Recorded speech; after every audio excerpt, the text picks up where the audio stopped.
چې کله یو انسان سجده کوي د سجدې په وخت کې ویښتان رایلسي د چا ویښتان غټ وي او پر دې ویښتانو باندې سجده وکړي دا سجده جایز ده او که نه ده. دغسې که چیرې یو زنانه هغه پر جاینماز باندې پر مسله باندې استری کوي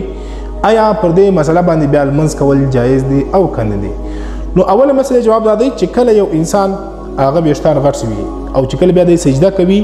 نو پر هغه ویښتان اول وار راسي بیا دې پر دې ویښتانو باندې سجده وکړي سجده جایز ولا خو لیکن دغه ویښتان دې واړوي وشاته یا د یو خولی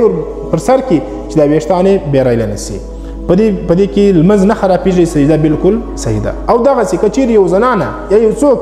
هغه پر دې جاینماز باندې پر دې مسله باندې استری کوي کالي ور باندې استری کوي بیا پر دې باندې بیا لمونځ کوي